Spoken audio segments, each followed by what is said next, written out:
नमस्कार दोस्तों, स्वागत है आप सभी का हमारे YouTube चैनल शिव पार्वती धार्मिक कथा में। आज मैं आप सभी को वट सावित्री व्रत कथा सुनाऊंगी। भद्र देश के एक राजा थे जिनका नाम अश्वपति था। भद्र देश के राजा अश्वपति के कोई संतान न थी। उन्होंने संतान की प्राप्ति के लिए मंत्रोच्चारण के साथ प्रतिदिन 1,00,000 आहुतियाँ दी।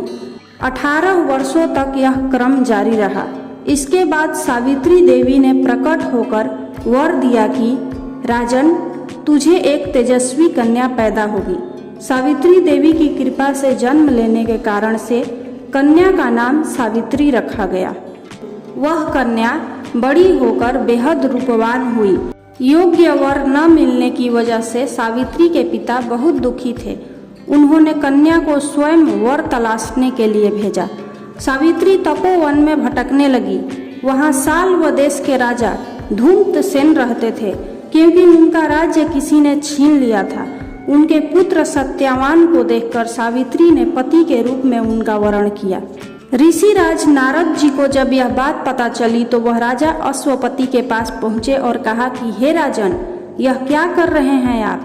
सत्यवान गुणवान है, धर्मात्मा है और बलवान भी है, पर उसकी आयु बहुत छोटी है। वह अल्पायु है।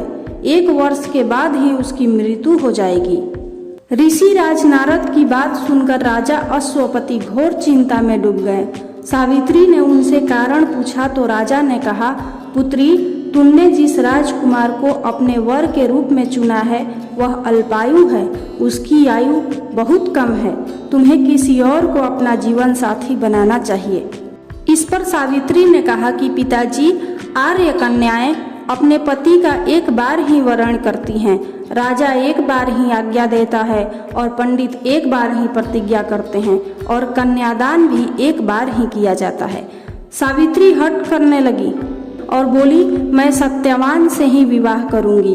राजा अश्वपति ने सावित्री का विवाह सत्यवान से करा दिया।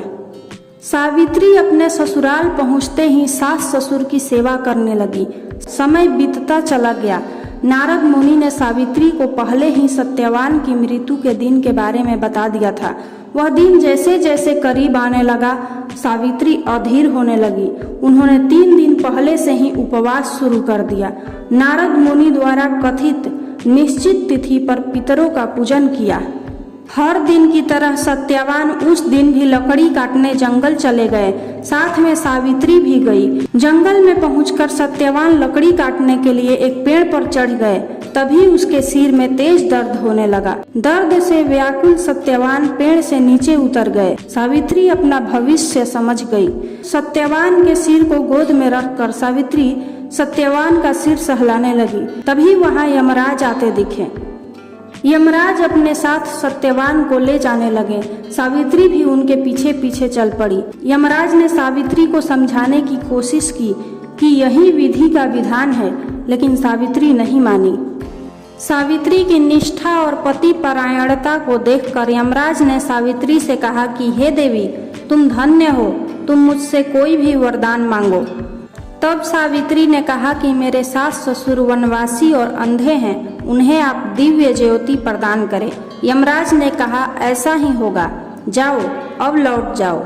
लेकिन सावित्री अपने पति सत्यवान के पीछे पीछे चलती रही। यमराज ने कहा, देवी, तुम वापस जाओ। सावित्री ने कहा, भगवान, मुझे अपने पति देव के पीछे पीछे चलने में कोई परेशानी नहीं है। पति के पीछे चलना मेरा कर्तव्य है। यह सुनकर उन्होंने फिर से उसे एक और वर मांगने के लिए कहा। सावित्री बोली, हमारे ससुर का राज्य छीन गया है, उसे पुनः वापस दिला दें। यमराज ने सावित्री को यह वरदान भी दे दिया और कहा, अब तुम लौट जाओ। लेकिन सावित्री पीछे पीछे चलती रही। यमराज ने सावित्री को तीसरा वरदान मांगने को कहा। इस पर सावित्री ने 100 संतानों और सौभाग्य का वरदान मांगा। यमराज ने इसका वरदान भी सावित्री को दे दिया। सावित्री ने यमराज से कहा कि प्रभु, मैं एक पतिव्रता पत्नी हूँ और आपने मुझे पुत्रवती होने का आशीर्वाद दिया है। यह सुनकर यमराज को सत्यवान के प्राण छोड़ने पड़े। यमराज अंतर्ध्यान हो गए और सावित्री उसी वट वृक्ष के पास आ गई जहां उसके पति का मृत शरीर पड़ा था। सत्यवान जीवित हो गया और दोनों खुशी खुशी अपने राज्य की ओर चल पड़े। दोनों जब घर पहुंचे तो देखा कि माता पिता को दिव्य ज्योति प्राप्त हो गई है। इस प्रकार सावित्री सत्यवान चिरकाल तक राज्य सुख भोगते रहे। अतः पतिव्रता सावित्री के अनुरूप ही प्रथम अपने सास ससुर का उचित पूजन करने के साथ ही अन्य विधियों को प्रारंभ करे। वट सावित्री व्रत करने और इस कथा को सुनने से उपासक के वैवाहिक जीवन या जीवन साथी की आयु पर किसी प्रकार का कोई संकट आया भी हो तो वो टल जाता है।